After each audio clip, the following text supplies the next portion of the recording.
You know, I know a lot of people would say that it's more important for me to be playing games with my kids rather than admiring my sculpture physique in a full-length mirror that I got in a garage. But what those people don't understand is that acquiring a physique like mine ain't no game. All right? It certainly ain't something that can be done in the company of children. Ask me, people are just too harsh in their judgment of the spectacularly muscled.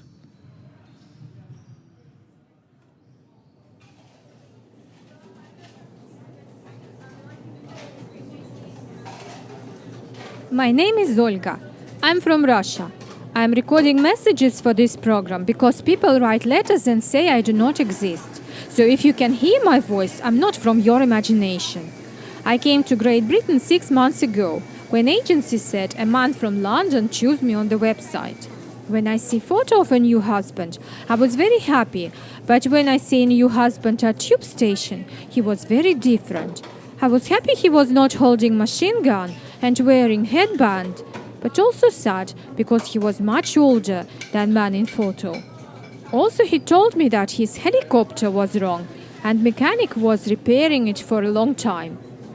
Before I came to Great Britain, I was at Russian University in St. Petersburg for 8 years, including PhD in aerospace engineering.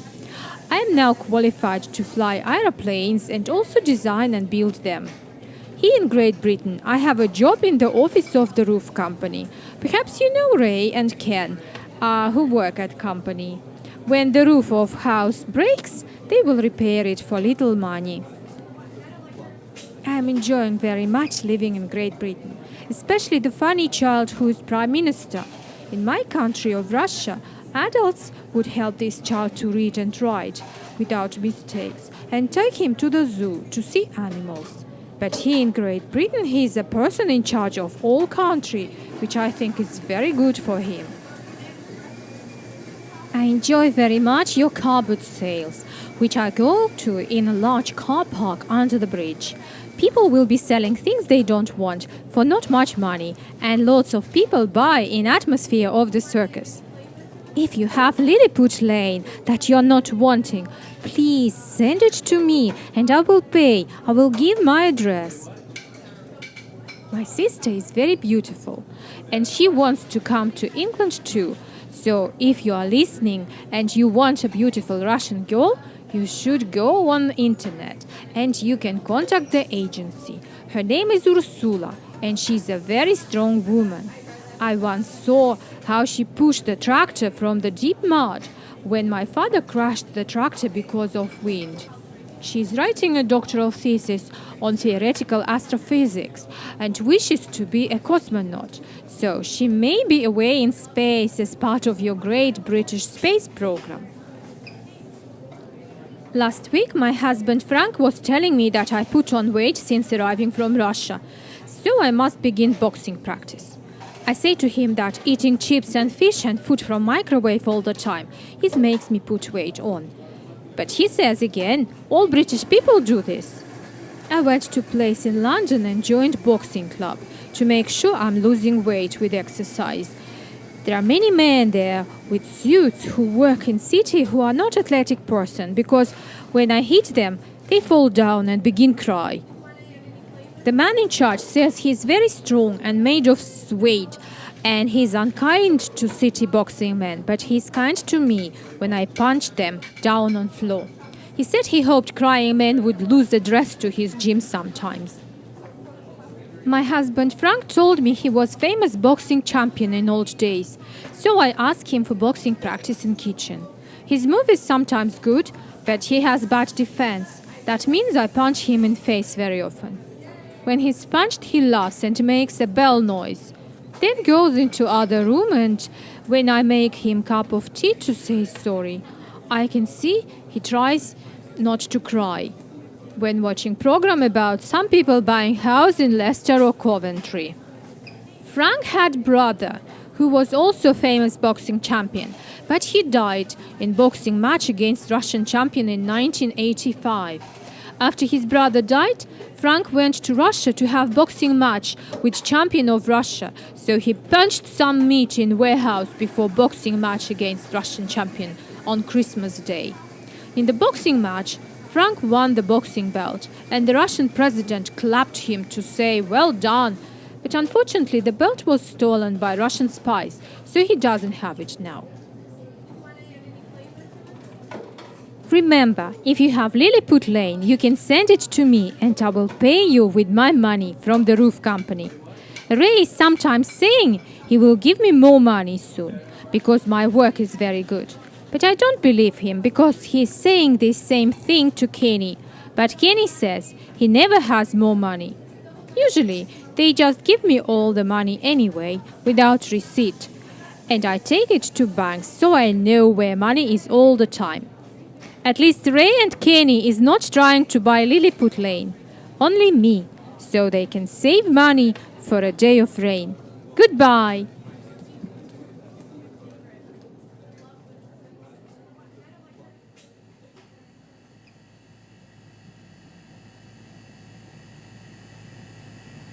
Hello, Nathan Pickledon here with some more poetry.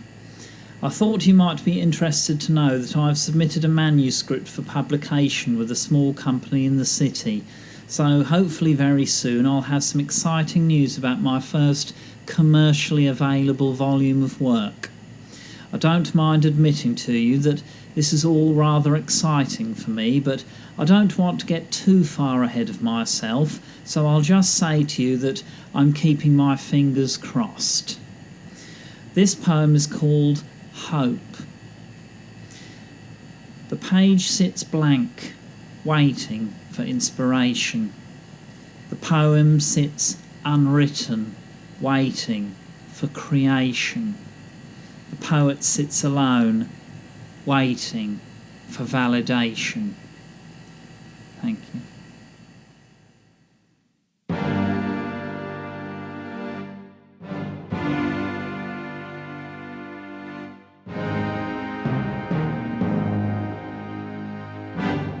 Cool King.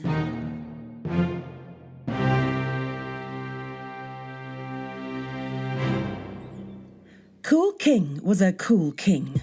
He wore sunglasses all the time, went everywhere on a skateboard, and often stayed up late listening to rap music.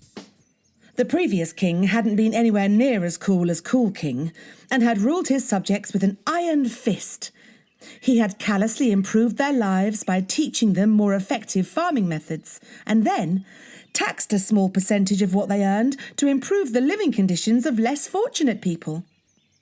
He had also introduced a barbaric and unfair judicial system that he had hoped would introduce harmony to a frequently chaotic land, but only succeeded in alienating his subjects still further when they were introduced to the concept of having to atone for their many crimes. In short, the previous king had been very uncool. When the uncool king died, and it was Cool King's turn to be king, the first thing he did was to abolish the taxation system, as he felt it was uncool for the crown to take money away from the people who had earned it. Cool King's many loyal subjects were overcome with joy and gratitude at this act of benevolence, and for days afterwards they all stayed up late listening to rap music in his honour. Unfortunately, whilst the abolition of the taxation system was very popular with the Cool King's subjects, it left the crown without the means to generate an income of its own, and in order to reduce expenditure, Cool King was forced to behead the many hundreds of people who relied on him for their livelihoods. The second thing Cool King did was to abolish the judicial system, as he felt it was unfair for anyone to be beheaded for something they might not have done. Unfortunately, the day after the judicial system was abolished, a crazy lunatic arrived in the realm and started beheading people. So in the end, quite a lot of people who hadn't done any crimes ended up being beheaded anyway. Additionally, the crazy lunatic who had beheaded so many people was never caught, because the plan to create a rudimentary police force had been abandoned once the taxation system that would have made it possible was abolished. A further unforeseen consequence of Cool King abolishing the taxation system was a terrible famine in which countless thousands of his loyal subjects perished. It turned out that when they were emancipated from the burden of taxation and presented with a life of boundless possibility, Cool King's loyal subjects were consumed by their natural indolence, and most of them ended up starving to death in their meagre homes, mourned by the tearless sorrow of their emaciated relatives. Fortunately for Cool King, he was able to sell the peasants' bodies to the nascent shipbuilding industry, which removed their skins and stitched them together to make sails. Indeed, so lucrative was this trade that it quickly generated more income than the taxing of the very peasants whose bodies Cool King was now selling. So everything worked out nicely in the end for Cool King. Wine is everyone's favourite drink, even people who prefer other drinks. For years, children have been complaining that they're not allowed to join in with the wine drinking, but now they can with their very own wine. Children's wine comes in 2 wine flavours, red wine and white wine. It also comes in wine bottles that look exactly like normal wine bottles, so there'll be none of them mooning. Children's wine can also be used as an educational tool to teach children about how delicious wine is. Children's wine is non-alcoholic, so it's completely safe no matter how much they drink. Children's wine. It's like normal wine, just more fun.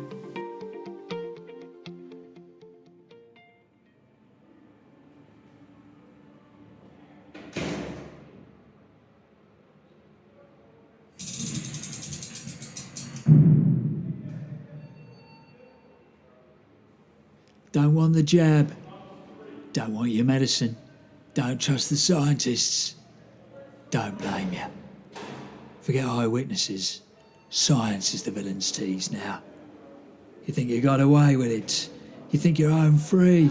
You think nobody saw you come out of that post office in Luton back in '86. 15 grand in one hand, Luger in the other. You think it's all been forgotten about. But that's not the case. Because science has been watching. Scientists. Looking. Always looking. 25 years later, I'm sitting at home minding my business. Front door comes off the hinges. Scientist standing there with a white coat on. Got a test tube in his hand. We got your DNA off a pen or something, he's saying. We got hard evidence. Fair enough, I said. I'll get me jacket.